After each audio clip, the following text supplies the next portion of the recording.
Bienvenue. Bienvenue à vous tous, à vous toutes, que vous soyez habitués ou non de ce temple, que vous soyez protestants ou non. Bienvenue à vous en particulier si vous ne savez pas très bien ce que vous êtes. Une chose est sûre, vous n'êtes pas seul dans ce cas. Et puis bienvenue à vous, que vous soyez pasteur ou pas, puisque nous en accueillons ce matin quelques-uns sur ces bancs. Bienvenue à vous qui êtes là par Zoom. Vous faites partie de cette assemblée ce matin et du corps du Christ rassemblé. Bienvenue aux enfants, merci d'être là. Et nous écoutons cette parole d'espérance que le Seigneur nous adresse. Qui que vous soyez, d'où que vous veniez et où que vous alliez, Dieu vous donne sa grâce, sa joie et sa paix par son Fils Jésus, le Christ. Amen.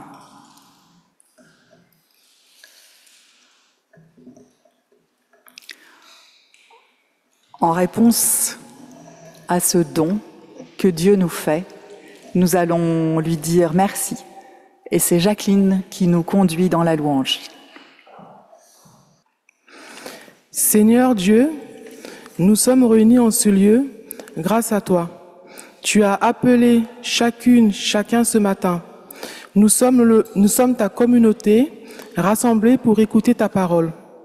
Puisse celle-ci apporter la joie et la paix dans les cœurs.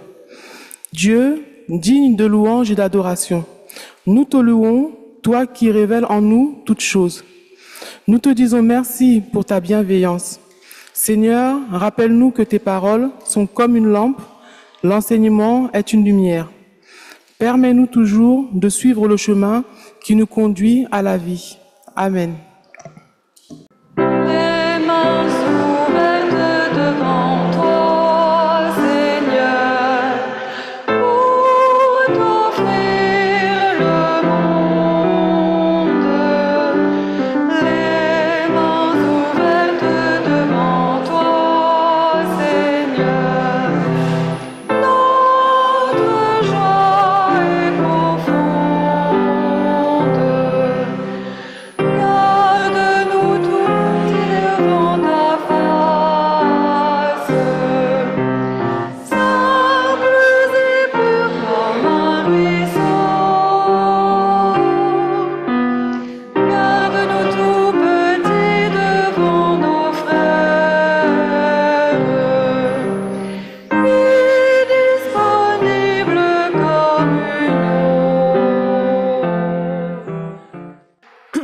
Quelques instants de silence pour nous présenter devant Dieu comme nous sommes, sans rien lui cacher. Nous cherchons au fond de nous ce que nous allons lui présenter, ce que nous ne pouvons présenter à personne d'autre, ni peut-être même à nous-mêmes. Mais à Dieu nous pouvons, car Dieu accepte tout. Il entend tout.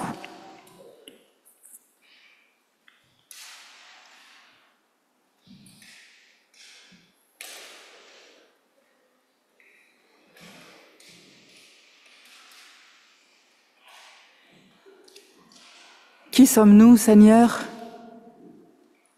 pour évaluer ce qui est bon pour nous?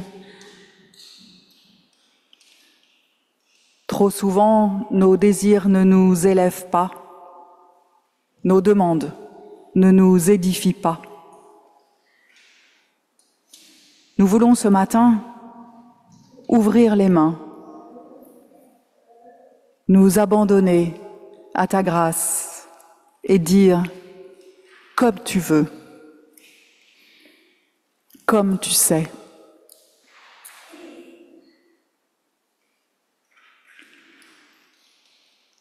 Alors Dieu regarde avec amour ce qui, en nous, n'est pas le fruit de notre conversion. Regarde avec amour ce qui, en nous, n'est pas suscité par l'amour. Regarde avec amour ce qui, en nous, n'est pas transfiguré par la grâce.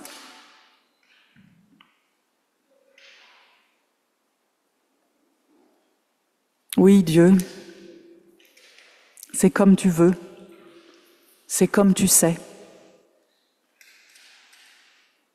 Que ta volonté soit faite dans nos mains,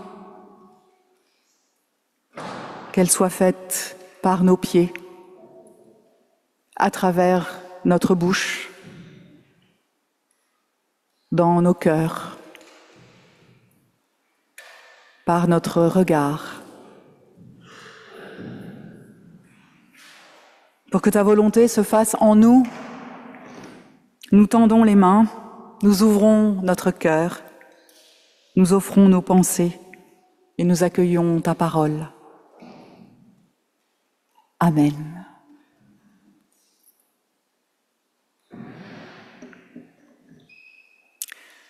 Alors oui, Dieu nous a envoyé son pardon, sa grâce, son amour. Dieu nous a envoyé son Fils unique pour que nous ayons la vie en lui. Le Dieu de Jésus-Christ nous accueille tous et toutes maintenant, comme nous sommes. Il nous réconcilie avec lui-même, avec les autres, avec nous-mêmes. Il fait de nous des personnes réconciliées et réconciliantes. Il fait de nous des hommes et des femmes de liberté. Amen. On dirait de joie, vous marcherez en paix, montagnes et collines éclatées de joie, et la nature entière et tous les arbres des champs battront, battront des mains, et tous les arbres des champs battront des mains, les arbres des champs battront des mains, les arbres des champs battront des mains, quand Dieu vous conduira. On dirait de joie, vous marcherez en paix, montagnes et collines éclatées de joie, et la nature entière et tous les arbres des champs battront, battront des mains.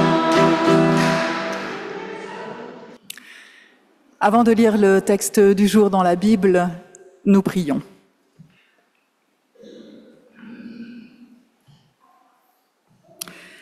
Seigneur, permets-nous de ne pas dire trop vite la parole, comme si elle était déjà connue, pré-identifiée. Parce qu'une parole vient que je ne connais pas. Parce que derrière la parole, il y a quelqu'un. Et quelqu'un, ça ne peut jamais être quelqu'un que l'on connaît déjà, quelqu'un que l'on sait. Seigneur, laisse venir à nous la parole comme si c'était la première, comme si c'était une première rencontre, une première visite. Laisse-la prendre place dans la chair de nos jours, dans nos habitudes, dans nos événements exceptionnels, les joies, les peines. Laisse cette parole entrer dans nos mots,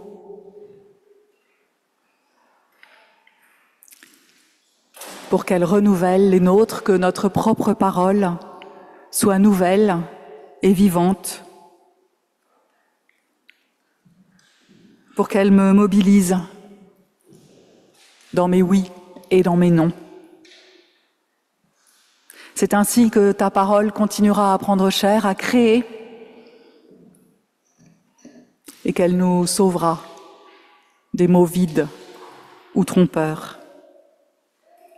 Amen. La lecture que j'ai choisie pour nous ce matin est longue.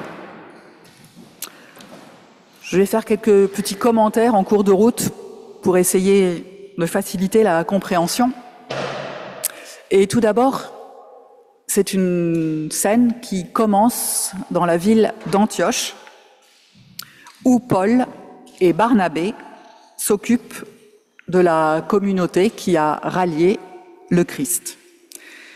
Dans cette communauté, ils ont accueilli beaucoup de personnes qui ne viennent pas du judaïsme, comme eux, ou comme les premières personnes qui ont rallié le Christ, mais cette communauté accueille énormément de personnes nouvelles et étrangères à la communauté du judaïsme. Ce sont des personnes qui viennent de la sphère religieuse gréco-romaine. Quelques hommes qui étaient descendus de Judée et arrivés à Antioche donc, enseignaient aux frères: « Si vous ne vous faites pas circoncire selon la coutume de Moïse, vous ne pouvez pas être sauvés. » Paul et Barnabé, ayant eu avec eux une violente dispute au cours du débat qui s'ensuivit, on décida que Paul, Barnabé et quelques autres des leurs monteraient à Jérusalem, devant les apôtres et les anciens, pour parler de cette question. L'Église leur fournit ce dont ils avaient besoin pour le voyage. Comme ils passaient par la Phénicie et la Samarie, ils racontaient en détail la conversion des non-juifs et causaient une grande joie à tous les frères et sœurs. Arrivés à Jérusalem, ils furent accueillis par l'Église, les apôtres et les anciens, et ils rapportèrent tout ce que Dieu avait fait avec eux. Alors quelques membres du parti des pharisiens qui étaient devenus croyants se levèrent pour dire qu'il fallait circoncire les non-juifs et leur enjoindre d'observer la loi de Moïse. Les apôtres et les anciens se rassemblèrent pour examiner cette affaire. Après un vif débat, Pierre, vous savez Pierre, le disciple de Jésus, se leva et leur dit: « Mes frères, vous le savez, dès les tout premiers jours, Dieu a fait un choix parmi vous pour que par ma bouche, les non-juifs entendent la parole de la bonne nouvelle et deviennent croyants. Et Dieu, qui connaît les cœurs, leur a rendu témoignage en leur donnant l'Esprit Saint, tout comme à nous. Il n'a fait aucune différence entre nous et eux, puisqu'il a purifié leur cœur par la foi. Maintenant donc, pourquoi provoquez-vous Dieu en imposant aux disciples un joug que ni nos pères, ni nous-mêmes n'avons été capables de porter? En fait, c'est par la grâce du Seigneur Jésus que nous croyons être sauvés de la même manière qu'eux. » Toute la multitude fit silence, et l'on écouta Barnabé et Paul raconter tous les signes et les prodiges que Dieu avait produits par leur entremise parmi les non-juifs. Lorsqu'ils se turent, Jacques, c'est le frère de Jésus, dit: « Mes frères, écoutez-moi. Siméon, c'est un autre nom du Pierre qui vient de prendre la parole, Siméon a raconté comment, pour la première fois, Dieu est intervenu pour prendre parmi les nations un peuple à son nom. Les paroles des prophètes s'accordent avec cela, comme il est écrit. » Et là, Jacques va faire une citation du livre du prophète Amos. Livre très intéressant, assez politique, que je vous recommande. Après cela, je reviendrai et je relèverai la tente de David qui était tombée. J'en relèverai les ruines et je la redresserai, afin que le reste des humains recherchent le Seigneur. Oui, toutes les nations sur lesquelles mon nom a été invoqué, dit le Seigneur, qui fait ces choses connues depuis toujours. C'est pourquoi, moi, c'est Jacques qui poursuit, je suis d'avis de ne pas créer de difficultés aux non-juifs qui se tournent vers Dieu, mais de leur écrire qu'ils s'abstiennent des souillures des idoles, de l'inconduite sexuelle, des animaux étouffés et du sang. Depuis les générations anciennes, en effet, Moïse a dans chaque ville des gens qui le proclament, puisqu'on le lit chaque sabbat dans les synagogues. Alors, il parut bon aux apôtres et aux anciens, ainsi qu'à toute l'Église, de choisir parmi eux des hommes et de les envoyer à Antioche avec Paul et Barnabé, Judas, appelé Barsabas, et Silas, des dirigeants parmi les frères. Ils les chargèrent de cette lettre. Vos frères, les apôtres et les anciens, aux frères non-juifs qui sont à Antioche, en Syrie et en Cilicie, bonjour. Nous avons appris que quelques individus sortis de chez nous, auxquels nous n'avions donné aucun ordre, vous ont troublés et inquiétés par leur discours. Après nous être mis d'accord, il nous a paru bon de choisir des hommes et de vous les envoyer avec nos bien-aimés Barnabé et Paul, eux qui ont livré leur vie pour le nom de notre Seigneur Jésus-Christ. Nous avons donc envoyé Judas et Silas, qui vous apporteront de vive voix le même message. En effet, il a paru bon à l'Esprit Saint et à nous-mêmes de ne pas vous imposer d'autres fardeaux que ce qui est indispensable, que vous vous absteniez des viandes sacrifiées aux idoles, du sang des animaux étouffés et de l'inconduite sexuelle. Vous ferez bien de vous garder de tout cela. Adieu. Seigneur, ta parole est une lampe à nos pieds, éclaire notre sentier. Amen.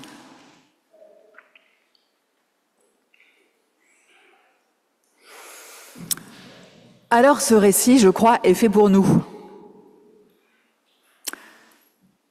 La semaine prochaine, pendant le long week-end de l'Ascension, a lieu le synode national de notre Église, de l'Église protestante unie de France. Je vais y aller, ainsi que Guillaume, le président de notre conseil presbytéral. Nous y représentons tous les deux la région parisienne. Entre autres, d'autres représentants, bien sûr. Et le sujet principal, ce sera la suite de cet ambitieux thème qui a été commencé il y a 3 ans, mission de l'Église et ministère. On va traiter, entre autres, de la gouvernance de l'Église. Est-ce qu'il faut la faire évoluer, l'alléger? On traitera aussi de la création de ministères particuliers, c'est-à-dire des ministres qui ne soient pas des pasteurs, qui auraient fait des études probablement plus courtes, mais qui seraient appelés en fonction de leurs compétences ou de leur charisme pour un ministère particulier, par exemple auprès des jeunes, des personnes âgées, un ministère de la louange, de la musique. Et enfin, le synode national traitera de la formation initiale des pasteurs. Je vous assure que tout cela risque d'être un petit peu compliqué et un peu chaud en discussion, peut-être même un peu désespérant, de voir à quel point on n'est pas d'accord, à quel point des personnes peuvent avoir des positions opposées, en tout cas aux miennes, et à quel point on peut se le dire parfois de façon non bienveillante. Alors voyez-vous, je trouve que ça fait du bien de se dire qu'on n'est pas les seuls à avoir des positions divergentes et que déjà, au 1er siècle, seulement quelques dizaines d'années après Jésus, au sein des premières communautés chrétiennes, eh bien, les gens n'étaient pas d'accord entre eux. Les Actes des Apôtres parlent de violentes disputes et de vifs débats. C'est donc terminé notre illusion du « c'était tellement mieux avant ». Mais en fait, peut-être que c'est une bonne chose de ne pas être d'accord. Ça pousse à être créatif pour découvrir des voies, pour se mettre d'accord, et aussi pour inventer des solutions nouvelles qui n'ont à voir ni avec les positions des uns ni des autres, des solutions nouvelles qui vont dépasser les désaccords.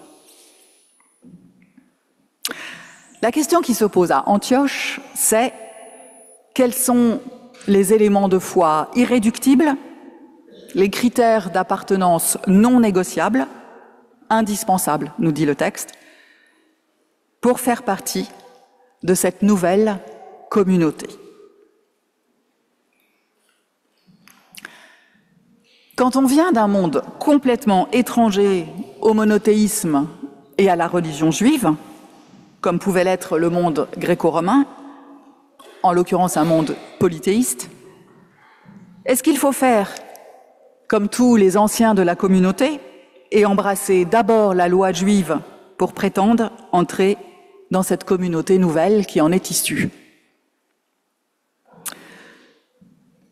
Et donc se faire circoncire. Paul et Barnabé, vous l'avez compris, ne sont pas favorables à cette exigence.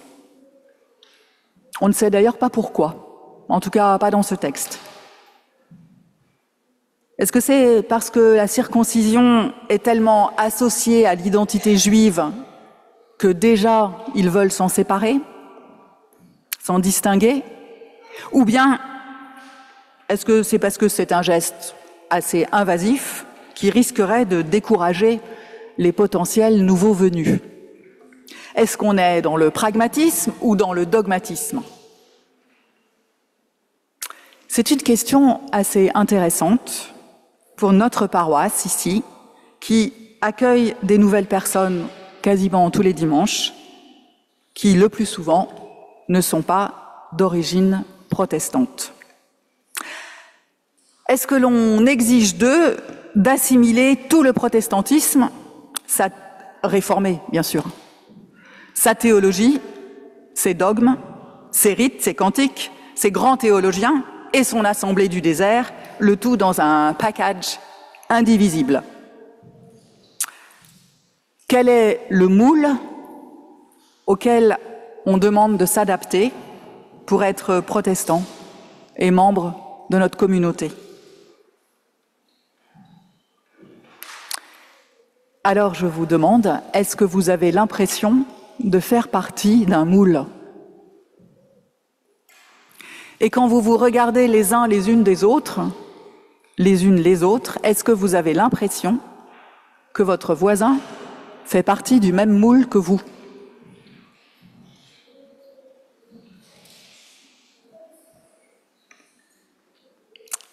Bref, une violente dispute éclate à Antioche entre les deux camps et il est décidé que Paul et Barnabé vont se rendre à Jérusalem devant l'assemblée des apôtres et des anciens pour présenter l'affaire et écouter leurs décisions. Alors de nos jours, ce n'est plus l'âge, le fait d'être ancien, ni d'avoir fait partie du cercle rapproché de Jésus, être apôtre, qui légitime la participation à cette assemblée décisionnaire, mais le fait d'avoir été élu par l'assemblée que l'on représente. Guillaume et moi, c'est donc le synode régional qui nous a élus pour être délégués auprès du synode national. Ça m'a beaucoup amusé de voir que le texte biblique précise que les frais du voyage de Paul et Barnabé seront pris en charge par l'Église. Ça n'a l'air de rien, mais ça veut dire que ce voyage n'est ni un caprice, ni une punition, mais une nécessité pour l'Église. Pour nous aussi, les frais de déplacement et de logement pour le synode sont pris en charge par l'Église, parce que la participation au synode charpente la vie de l'Église, elle la structure. Alors faut-il exiger que les chrétiens soient circoncis selon ce que Dieu demande dans la loi de Moïse? Et voyez-vous, c'est une question qui se pose encore de nos jours. Dans certaines cultures, la circoncision est la marque identitaire du judaïsme et de l'islam. Et donc, par opposition, les chrétiens ne sont pas circoncis. En tout cas, pas pour des raisons religieuses. Et c'est, je crois, l'option majoritaire en France, mais c'est de loin pas l'option majoritaire dans le monde. Dans d'autres cultures, la circoncision n'a rien à voir avec la religion et se pratique couramment pour tout le monde. C'est le cas, par exemple, aux États-Unis ou ailleurs. Dans d'autres cultures encore, de nos jours, la circoncision est considérée comme un des commandements divins et elle est donc strictement appliquée par les chrétiens. Évidemment, dans chacun de ces trois cas de figure, chacun est sûr d'avoir la seule et vraie interprétation. Mais voilà, cette pluralité d'interprétations faisait déjà discussion il y a 20 siècles. Et c'est très rassurant. Si même les plus proches adeptes du Christ ne réussissent pas à se mettre d'accord, alors cessons donc de penser que nous devons être d'accord. Cessons d'imaginer que le but ultime, c'est de trouver une solution ou une réponse qui convienne à tous. Et cessons surtout d'imaginer qu'on ne peut s'entendre qu'avec ceux qui pensent comme nous et qu'on ne peut travailler qu'avec les gens avec qui on est d'accord. Alors je dis ça, mais même à l'époque, d'après ce qui nous est raconté, ils ont eu besoin de trancher l'affaire et de décider d'une seule et bonne réponse qu'ils ont transmise oralement et par écrit pour être sûr qu'on l'interpréterait bien. Mais oui, on ne se refait pas. On veut tous une solution qui nous mette d'accord. Et je ne crois pas un seul instant que nous soyons capables de faire différemment ou mieux que les apôtres du livre des Actes. À Jérusalem, quand Paul et Barnabé présentent leurs affaires, dans cette assemblée, au bout d'un moment, le silence se fait et Jacques, le frère de Jésus, prend la parole. C'est lui qui, à ce moment-là, dirige l'église de Jérusalem et il a clairement une parole d'autorité. Et c'est certainement cette parole d'autorité qui lui permet d'écrire à la communauté d'Antioche, je cite, « En effet, il a paru bon à l'Esprit Saint et à nous-mêmes. » Fin de citation. C'est quand même assez fort. Il a paru bon à l'Esprit Saint et à nous-mêmes. Alors je ne sais pas si c'est parce qu'il est le frère de Jésus que Jacques confisque l'Esprit Saint et le rallie arbitrairement à sa cause, mais je rêve d'une église qui ne ferait pas ça, qui laisserait l'Esprit Saint là où il est et assumerait ses propres opinions comme faillibles, relatives, discutables et plurielles. Alors, au bout du compte, je ne sais pas ce que l'Esprit Saint en pense, je n'ai pas eu le temps de lui demander, mais je retiens deux choses de ce texte. Le récit de cette réunion à Jérusalem, pour présenter ses difficultés auprès des apôtres et des anciens, avec l'intervention décisive d'un chef, associé à d'autres textes de la Bible, a conduit l'Église réformée de France, puis l'Église protestante unie de France, à inventer le système presbytéro-synodal. Alors inventer, c'est peut-être un grand mot, mais en tout cas à se l'approprier.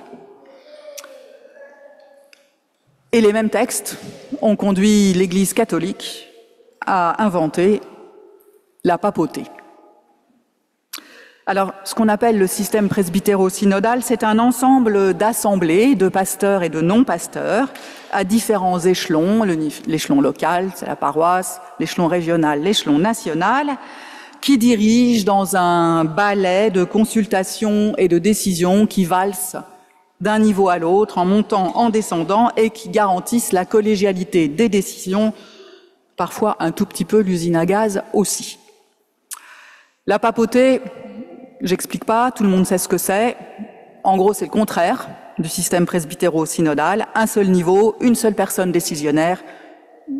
C'est une description un peu schématique, mais vous voyez ce que je veux dire. Alors, qui a tort? Qui a raison? Personne. Je reprends les mots de Pierre. C'est par la grâce du Seigneur Jésus que nous croyons être sauvés de la même manière qu'eux. La deuxième chose que je retiens de ce texte, c'est que c'est bien difficile de décider qui est digne d'entrer dans l'Église. Si on devait décider des 2 points indispensables que tout le monde doit respecter pour faire partie de notre communauté, que dirions-nous? Je ne suis pas sûre que ça concernerait la nourriture et la sexualité. Le fait est qu'on a complètement lâché toute recommandation de nourriture. Le christianisme est une des seules religions où la relation à Dieu ne se définit pas par ce que l'on mange quotidiennement. On peut le regretter et vouloir que ça change, mais en tout cas, c'est un fait. Quant à l'inconduite sexuelle, interdite aux nouveaux venus dans la communauté d'Antioche, il n'est même pas précisé en quoi elle consiste. Il faut croire que ça devait être clair, autant pour les auteurs que pour les destinataires du texte. Alors nous, on dirait quoi? Quelqu'un qui entre là et qui dit « Voilà, moi je voudrais faire partie de votre communauté qui a l'air bien sympathique. Qu'est-ce que je dois faire? C'est quoi les 2 choses les plus importantes pour faire partie de votre communauté ?» Alors moi, je crois qu'on leur dirait plutôt le contraire de ce qui est proposé dans le livre des Actes. On dirait quelque chose du genre « On vous accueille, quel que soit votre régime alimentaire et vos préférences sexuelles. » Ici, dans cette paroisse qui se veut inclusive, totalement ouverte aux personnes LGBTQIA+, qui y réfléchit beaucoup, qui fait des efforts dans ce sens, eh bien, cette paroisse ne propose pas d'option sans gluten à la Sainte Seine. Alors, je ne dis pas du tout qu'il faut le faire, mais je me pose la question de ce qui nous paraît incompressible dans notre foi à partir de cet exemple. Et clairement, on le voit, cela varie avec les époques et les cultures concernées. Ce qui compte, je crois, c'est qu'il y a une place dans l'Église pour ne pas être pareil. Chacun et chacune vient avec son propre moule. Il y a une place aussi pour ne pas être d'accord. Alors je reprends à mon compte 2 versets de Pierre. « Dieu ne fait aucune différence entre moi et les autres, puisqu'il a purifié nos cœurs par la foi. C'est par la grâce de Jésus que je crois être sauvé, de la même manière que tous et toutes. » Alors j'espère que vous et l'Esprit Saint, vous n'êtes pas d'accord avec moi, parce que c'est ainsi que je vous aime et que vous êtes mes frères et mes sœurs. Amen.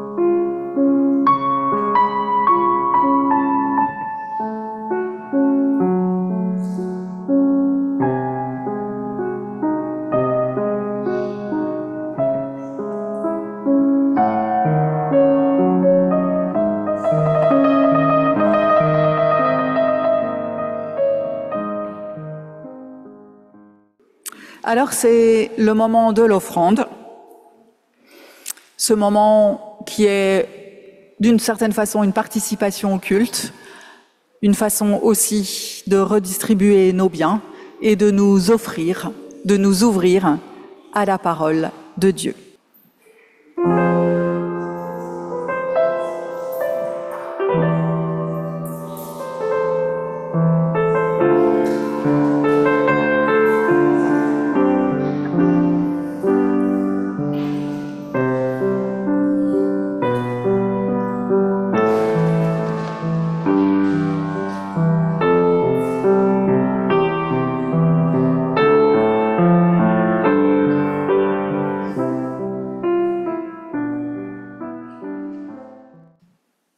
Nous allons ouvrir notre cœur dans la prière d'intercession.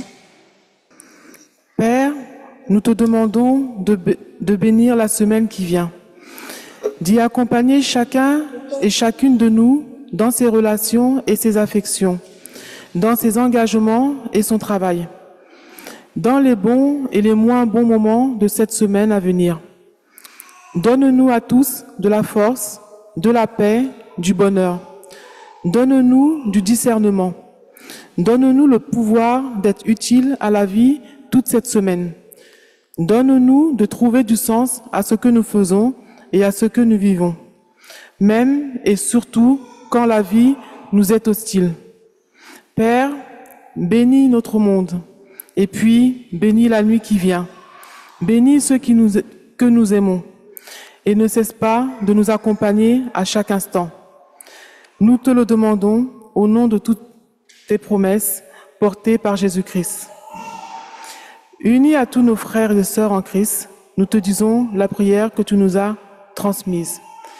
Notre Père qui es aux cieux, que ton nom soit sanctifié, que ton règne vienne, que ta volonté soit faite sur la terre comme au ciel. Donne-nous aujourd'hui notre pain de ce jour. Pardonne-nous nos offenses, comme nous pardonnons aussi à ceux qui nous ont offensés. Et ne nous soumets pas à la tentation, mais délivre-nous du mal, car c'est à toi qu'appartiennent le règne, la puissance et la gloire, pour les siècles des siècles. Amen.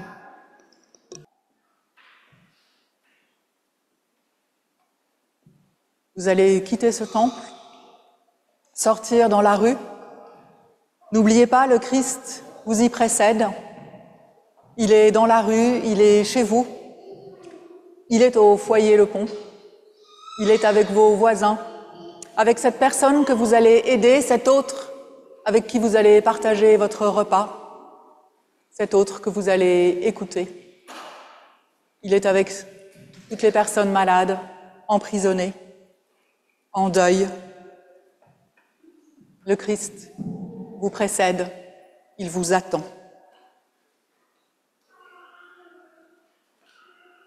Le Seigneur vous bénit de toutes ses bénédictions, que sa volonté soit faite en vous et par vous, que sa grâce rayonne en vous et par vous, que son évangile se répande en vous et par vous, que son royaume soit là, en vous et par vous. Amen.